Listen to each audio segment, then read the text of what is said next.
10 साल तक क्या हाल हो रहा है किसानों का, यू आप सरेआम देखने लग रहे हो। और फिलहाल जो किसान आंदोलन चलन लग रहा है, बड्डा बड्डोरी सिर में लठ लागने लग रहे हैं, किसान मरण लग रहे हैं। लेकिन आज जो है दिलबाग सिंह डांडा जी यहाँ पर नारायण के अंदर जो है प्रोग्राम कर रहे, मीटिंग कर रहे हैं, उसके अंदर मैंने एक बात सुनने ने मिली कि भाई जिस प्रकार की हरकतें ये करने लग रहे हैं तो उस प्रकार की हम नहीं करने देंगे। हमारी पार्टी में अगर हमको टिकट मिला, हम बना तो सारी की सारी बात जो है बारीकी से जान लेवांगे, किस किस प्रकार से किसानों की, मजदूरों की, गरीब दबे तबके की मदद करी जाओगी। नमस्कार जी। नमस्कार जी। सबसे पहले शुभकामनाएं आपको।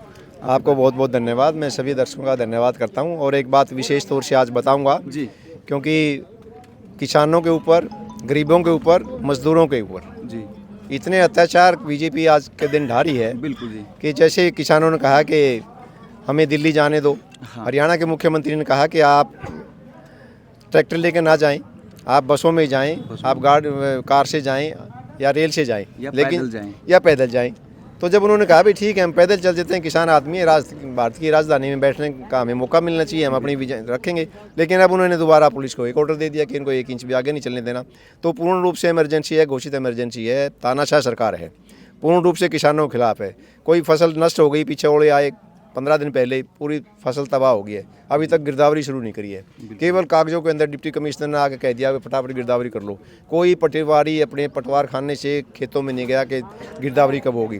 और 10-15 दिन के बाद देखना, ये जब तक ये चुनाव की गर्मा गर्मी है तब तक ये इसके ऊपर चर्चा करेंगे, उसके बाद कोई मुआवजा नहीं, कोई गिरदावरी नहीं। पहले इन्होंने कर दिया कि 5 एकड़ से ज़्यादा जिसके पास ज़मीन है उसकी गिरदावरी नहीं करेंगे जी। जिसके पास 10 एकड़ भी नष्ट हुई है जी। जिसके पास 15 एकड़ है, 15 एकड़ भी नजर हुई है जी। जब सबकी नष्ट ही हो गया है तो गिरदावरी सबकी होनी चाहिए।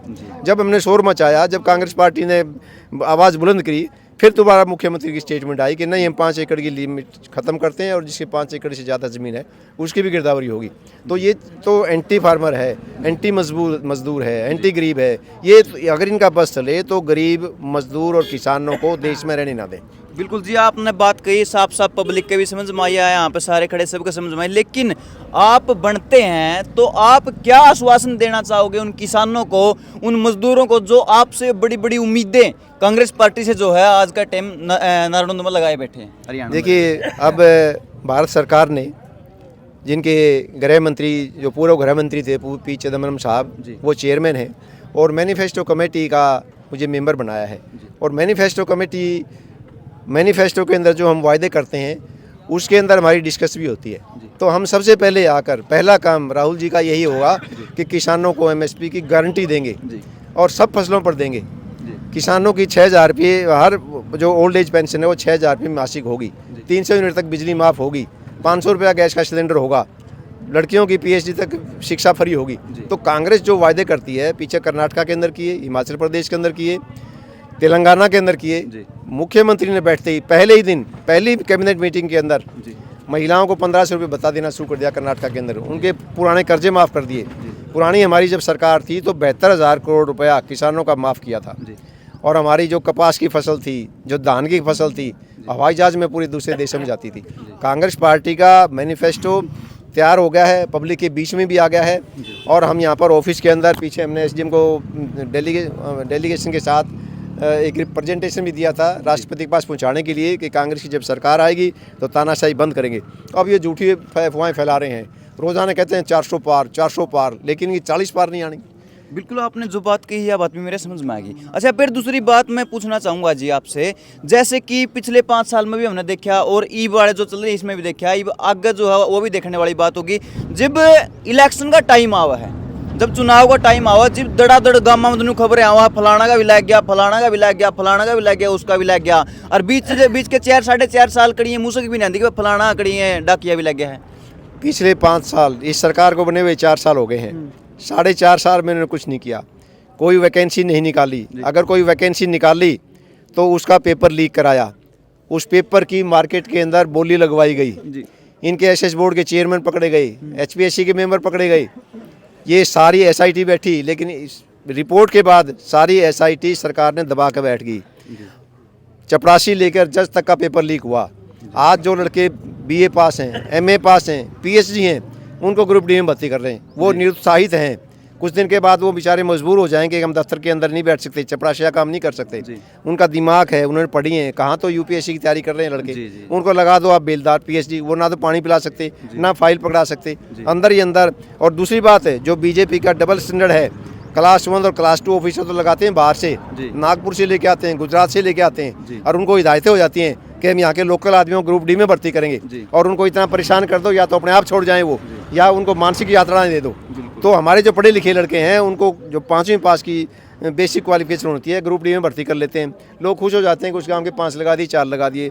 भाई आप उसको क्लास 1 अफसर लगाओ, क्लास 2 अफसर लगाओ, क्लास सी कैटेगरी में लगाओ, तुम 4th क्लास में क्यों लगा रहे हो? क्यों उनको परेशान कर रहे हो? वो मजबूर आदमी बेचारे, सोचे में चलो कुछ तो मिलेगा, हम पढ़े लिखे आदमी हैं। लेकिन ये सरकार का पूर्ण रूप से तानाशाह रवैया है, और अब की बार लोगों ने मन बना लिया कि बीजेपी को मुखाड़ फेंकेंगे, केंद्र के अंदर कांग्रेस की सरकार होगी, राहुल जी प्रधानमंत्री होंगे, हरियाणा के अंदर भी हम जो है ना पूर्ण रूप से, मेरे को लगता है कि जैसे लोगों की आवाज़ भी आती है। आज हमारे दफ्तर के अंदर मीटिंग थी, जैसे हम मीटिंग करते हैं हर महीने के दूसरे एतवार को, 65 गाँव में सारे 65 गाँव के आदमी यहाँ पर खड़े हुए हैं। इनकी एक ही आवाज़ है कि बीजेपी को हराना है और कांग्रेस की सरकार को लाना है। जी देखा है कि हमने कई बार बैठा हाँ, सारा वैर घुमा फिरा का कहता हुआ मैं बड़े बुजुर्ग में बैठा हाँ। तुम्हें एक बात कहो है कि जैसे कि पीछे कांग्रेस सरकार थी, तो उस टाइम पर जो कर्जा था अपने देश पे, जो अपने देश की स्थिति थी, और ईब जैसे कि बीजेपी में ना तो किसी गरीब के घर बने, नू को नहीं किसी गरीब की कोठी गल गई हो, किसान ने के भाई 5-7 एकड़ दे दी हो, या फिर कि में घनी पैदावार होने लगी हो, मतलब सरकार ने कोई दान भी नहीं दिया ऐसा बड़ा, लेकिन फिर भी जो है देश घाटा में जाने लग रहा है, इतना ज़्यादा कर्जा हो गया। वो मतलब गया कहाँ वो पैसा? मतलब क्या आपने क्या लगा आप कांग्रेस पार्टी इसका किस तरीके से सुधार कर पाओ? मैं बता रहा हूँ कि कांग्रेस पार्टी ने जो बड़े घराने हैं, बड़े घराने के 10 लाख करोड़ रुपया कर्जा माफ़ कर दिया, और वो कर्जा उनका माफ़ करके उनका दोबारा पैसे कांग्रेस में बीजेपी के पार्टी के खाते में डाल दिए। सुप्रीम कोर्ट के चीफ जस्टिस ने ये कहा है कि जिन लोगों ने किसी भी पार्टी को दान दिया है, वो दान को आप ओपन करें। सबसे ज़्यादा दान जो है ना बीजेपी को आया है। अब बीजेपी ने इंस्ट्रक्शन दे दी एसबीआई को कि आप टाइम मांग लो, एक हल्फनामा दाखिल करके कि हम चुनाव के बाद इसको डिटेल को बाहर निकाल लेंगे। तो एसबीआई ने कहा कि मेरे को 30 जून तक का टाइम दे दो, जबकि बैंक के सारे कंप्यूटराइज हैं, वो डाटा देने में केवल उनको 2 घंटे लगेंगे कि बीजेपी के पास किन किन लोगों ने कितना दान दिया। बाहर से पैसा लेके आते हैं, अपने आदमियों का कर्जा माफ़ कर देते हैं, दान के रूप में उनको वापस कर देते हैं। तो वो चैनल जो है ना वहीं घूमता रहता है। किसान कहाँ जाएं, मजदूर कहाँ जाएं, गरीब कहाँ जाएं, कुछ नहीं, मरते रहें, गोलियां चला दो, 700 किसान मर गए, कोई मतलब नहीं, यहाँ 2 किसान मर गए, कोई मतलब नहीं, गोलियां चला दो, लाठी चला दो, रबड़ की ट्यूब चला दो, कुछ करा दो। इनका तो एक ही मकसद है, किसानों को ख़त्म करना, किसानों को, जवानों को। 4 साल की फौज लगा दी है। जब आदमी फौज में लगता है तो सोचता है तेरी 4 साल के बाद रिटायरमेंट आ जाएंगी। यहाँ से लेकर 2 किलोमीटर तक सुबह 5 मिनट की रेस लगाते थे, रस्सों के ऊपर चढ़ते थे, मजबूत बनते थे, नशाखोरी की आदतें दूर हो जाते थे।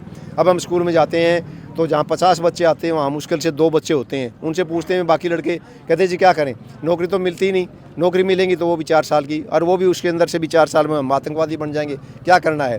पहले हर महीने भर्ती हुआ कर दी, लोग तैयारी हुआ कर दिया करते लड़के कि भाई इस भर्ती में नहीं तो अगली भर्ती में हमारा नंबर पड़ जाएगा। इतने वो आशावान होते थे, कोई बात नहीं, मेरा इस नौकरी में नंबर नहीं पड़ा तो अगली भर्ती मेरा नंबर पड़ जाएगा। ये तो बिल्कुल जो है ना देशद्रोही पार्टी है, कोई इनका योगदान नहीं है, देश आज़ाद कराने में कोई योगदान नहीं है। आप जितने जल्दी जागृत हो जाओगे उतना जल्दी देश जो है ना तरक्की करेगा, और ये सारा कर्जा भी आप जितना इन्होंने चढ़ा रखा है वो भी दूर हो जाएगा, किसानों के कर्जे माफ़ होंगे, बिजली की दरें भी घटेंगी, बिजली जो वृद्धावस्था पेंशन है उसको भी 6,000 रुपये करेंगे। और कांग्रेस पार्टी जो कहती है वो करती है, ये तो कुछ नहीं करे। इन्होंने पहले कहा था कि हम 51 देंगे, फिर वहाँ की गोदी में बैठ गए, फिर आप आज यहाँ देख लो, आज 3,000 पड़े हुए हैं, 5 साल के बाद 3,000 पड़े हुए हैं। किसी का पीला कार्ड बना दिया, लोग खुश हो गए, मेरा कार्ड बन गया, 2 महीनों के बाद वो काट दिया, किसी को कह दिया, किसी को अनाज दे दिया, किसी को, ये सारा ढकोसला 2 महीने तक है। उसके बाद ये सब नंगा हो जाएगा। और अगर बीजेपी गलती से किसी वजह से, वैसे तो मुझे नहीं लगता, अगर सत्ता में आ गई तो हो सकता है आगे चुनाव भी ना हो, चाइना जैसा सिस्टम यहाँ पर भी कर दें। जी नेताजी, आपने नेताजी के विचार सुने, एक बार आपने भी एक बात बता दूं, जितने दर्शक देखने वाले पहले तो इस इन्फॉर्मेशन ने शेयर करियो।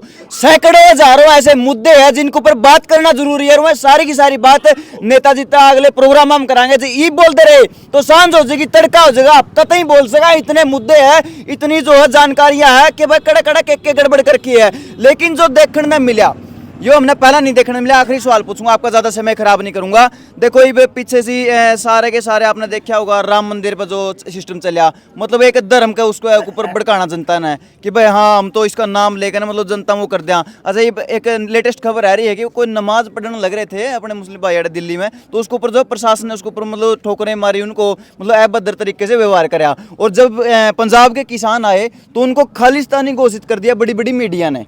तो इस प्रकार के जो मतलब आप पहले तो हमें सुना करते छोटे होंगे कि भाई न्यू चुनाव में दंगे भी हो जाकर है, जाति को रूप में बढ़ा दे है, रंग भेद करवा दे हैं, अच्छा धर्म युद्ध करवा दे है। तो यू दिखने मिल रहा है धीरे धीरे सारे के सारे टांके उड़े जुड़ने लग रहे हैं। तो आपने कितना लाग है मतलब सरकार इस तरीके का रवैया करने लग रही है, आपकी सरकार कितना मतलब जनता ने जो आम जनता उन्हें कितना सुख दे पाओगी?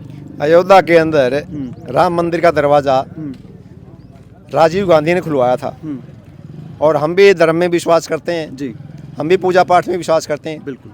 लेकिन कोई अपूर्ण मंदिर का ही उद्घाटन कर दे। हाँ आचार्यों ने भी ये कहा भी मंदिर अधूरे का उद्घाटन नहीं करना चाहिए। बिल्कुल, बिल्कुल। आप जो है ना मंदिर को बनने दो और मंदिर का उद्घाटन हो जाएगा। जो इन आचार्यों ने विरोध किया उनको निमंत्रण नहीं दिया गया, यानी कि और पब्लिसिटी स्टंट था ये। पब्लिसिटी स्टंट था पूर्ण रूप से। ये अच्छा है कि मंदिर वहाँ चल गया है, लेकिन कम से कम मंदिर को पूर्ण होने देता। बिल्कुल। अपूर्ण मंदिर का उद्घाटन करना।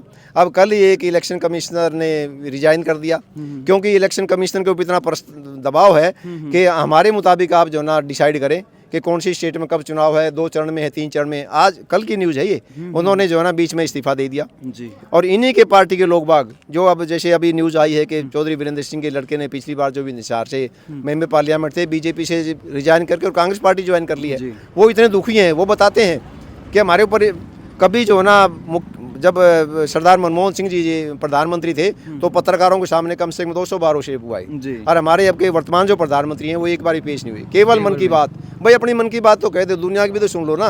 वो क्या चाहते हैं, उनकी बात तो सुनते ही नहीं आप मन की बात कह दी, मैंने ये कर दिया, मैंने वो कर दिया। लेकिन ये कहना करना कुछ नहीं है, ये सब अंडर प्रेशर काम कर रहे हैं। जितना मीडिया है सबको जो है ना, चाहे मीडिया हो, चाहे इलेक्शन कमीशन हो, बाकी चाहे दूसरी इंटेलिजेंस एजेंसी हो, सबके ऊपर प्रेशर है कि कोई आदमी अगर बीजेपी का विरोध करे तो आप उसको इंजेक्शन लगाओ, उनको देखो, उनको यातनाएं दो। पर ये चलने वाला नहीं होता है। इतना बड़ा लोकतंत्र है, लोकतंत्र के हिसाब से चलेगा, तानाशाही से चलेगा नहीं।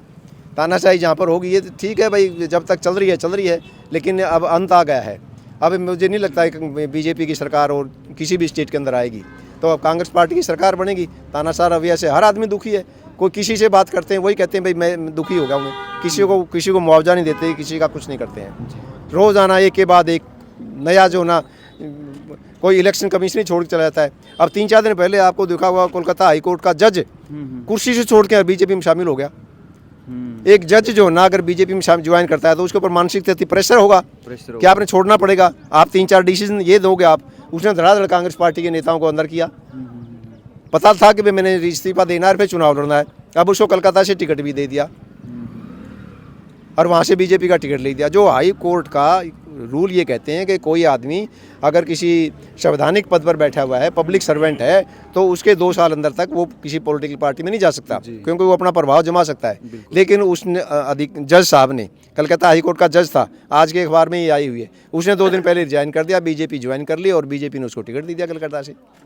अब आप ये देख लीजिए कहाँ तक आदमी दबाएंगे लोगों को। चीफ इलेक्शन कमिश्नर ने, जो इलेक्शन कमिश्नर उसने कल इस्तीफा दिया है, वो भी आज पेपर के अंदर आ रही है। तो एक के बाद एक कितनी घटनाएं हैं, और लोकतंत्र का गड़ा घोटा जाने लग रहा है। किस तरीके से जो है संविधान में जो अधिकार हमने मिले हैं उनके जो है तौहीन और उनको मारा जाने लग रहा है, खत्म कराया जाने लग रहा है। आपकी क्या राय है? सारी की सारी बात पूछेंगे, ई पूछेंगे, सारी वीडियो लंबी हो जाएगी, समय खराब कर देंगे। लेकिन आगे जितने भी मुद्दे हैं, विशेष मुद्दे हैं जिनके ऊपर चर्चा करना जरूरी है, सारी की सारी बात कराएंगे। और आपका इस विषय के बारे में क्या कहना है, सारे के सारे साथी अपने अपने कमेंट बॉक्स में लिख दिए और सारी इन आसपास फैला दो, इस वीडियो ने शेयर कर दियो भाई। बहुत बहुत धन्यवाद।